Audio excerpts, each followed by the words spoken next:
cuando Dios el Padre, en una forma de una nube grande, se posó sobre los hijos de Israel. Y cuando Él se sentó en el monte esa mañana para escribir la ley, bueno, aun si un animal tocaba el monte, Él debía ser asaeteado. Únicamente por medio de santificación llevó Él a Moisés arriba. Puso a Aarón muy abajo, al pie del monte, para vigilar y guardar para que nada. Y cuando esa columna de fuego se asentó en ese monte, los relámpagos resplandeciendo y los truenos rugiendo, la oscuridad se asentó. Cuando Jehová Dios, el Creador de toda la eternidad, se asentó arriba de un monte que Él mismo crió.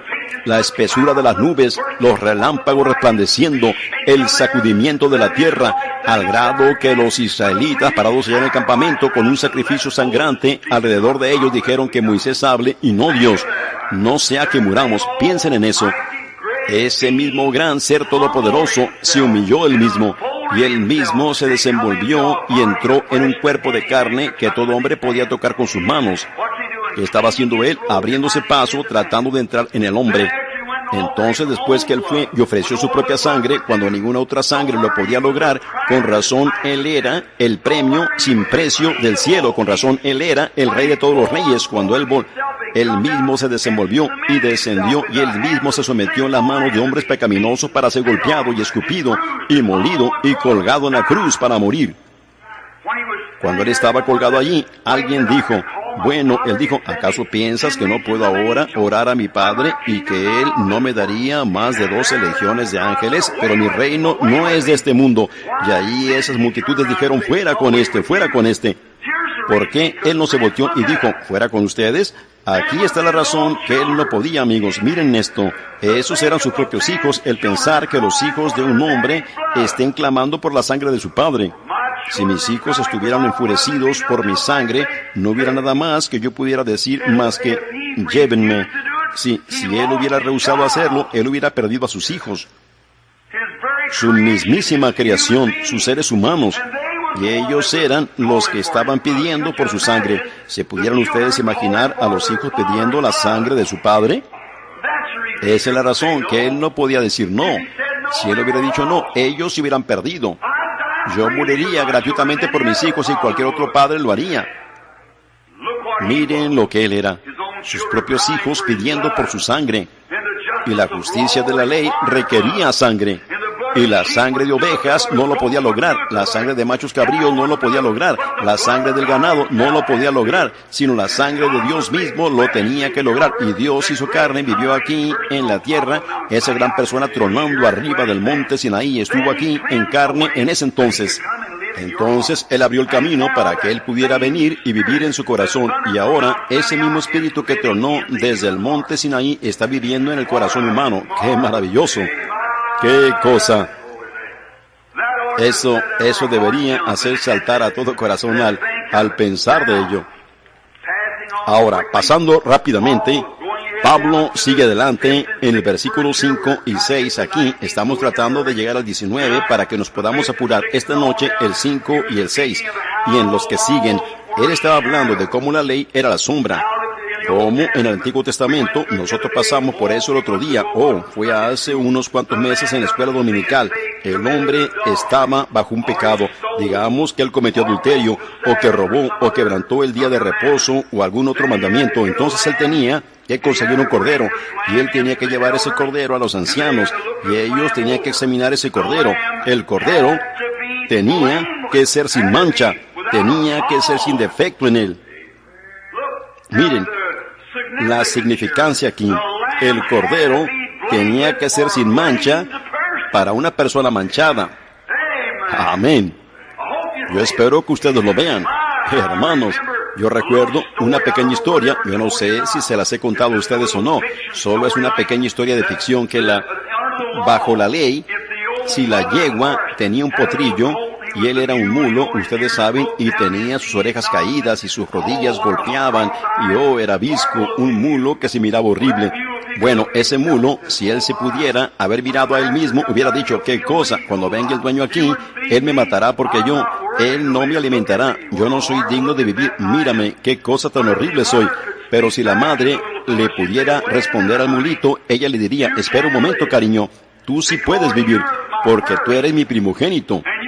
y tú tienes una primogenitura. Ahora, cuando venga el dueño y te mire en tu condición, él tiene que regresar y conseguir un cordero sin mancha en él y matarlo para que ese mulo deforme y horrible pueda vivir. Ven ustedes, el sacerdote nunca vio al mulo. Él vio al cordero.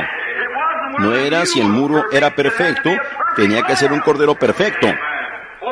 Oh, yo espero que ustedes lo vean. No es si ustedes son lo suficiente buenos como para ser un cristiano, no. Es si él era lo suficiente bueno, si Dios lo aceptó a él y su sangre hace una expiación. Dios no lo ve a usted, él ve al cordero. Oh, hermanos, entonces ese mulito podía parar su cola en el aire y relinchar y brincar y correr por todo el campo, disfrutar un buen momento. Él va a vivir, pero uno perfecto tenía que morir por el imperfecto. Ese era yo, William Branham. Nada bueno, ni digno de vivir, digno de ir al infierno, nacido en una familia pecaminosa, criado como un pecador.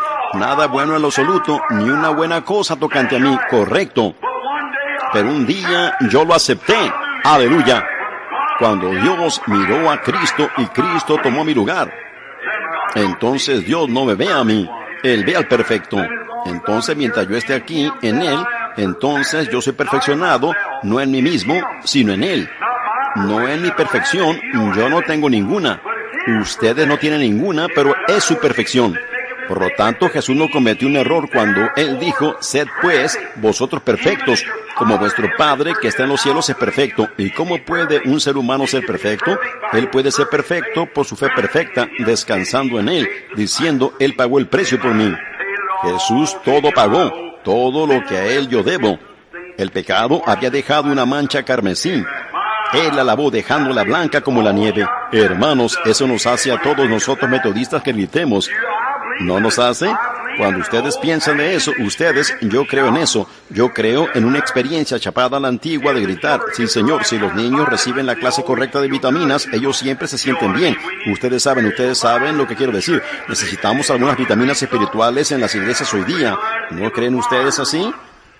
Me recuerda de un granjero que una vez tenía un granjero tenía un granero, y él tenía todos los buenos implementos para la granja con los que él tenía que trabajar como tractores y todo, pero él era muy perezoso para trabajar en la granja, así que él solo dejó que su lugar se llenara de hierbas, y cuando llegó el otoño la única cosa para hacer era cortar sus hierbas y almacenarlas en el granero.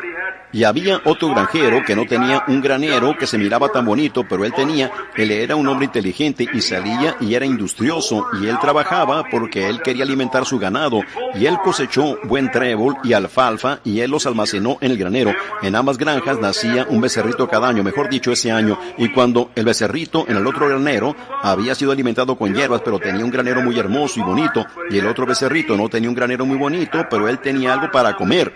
Eso me recuerda de algunas de estas iglesitas que ven sus enormes y altos lugares de pretensión, ustedes saben, con órganos de tubo con valor de $1000, quise decir miles, y asientos afelpados y todo así, pero hay algo para comer, esa es la cosa que sigue. Ustedes entran en una pequeña misioncita en una parte, ustedes saben, y pudieran encontrar mucho allí adentro. Ustedes saben algunas vitaminas espirituales.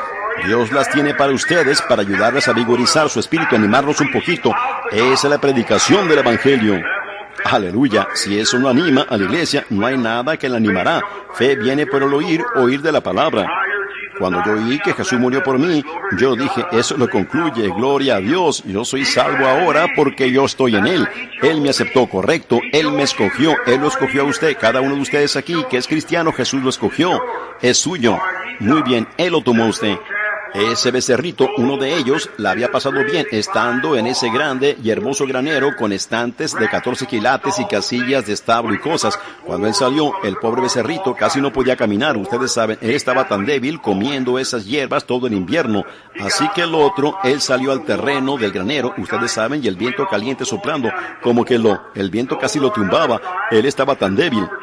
Y en el otro lado, ese otro granjero soltó a su becerrito y él estaba todo gordo y redondo. Ustedes saben, hermanos, él estaba en buena condición. Cuando él salió, allí empezó a brincar y a retozar. Ustedes saben, estaba disfrutando una buena y grande reunión pentecostal, solo brincando por todo allí.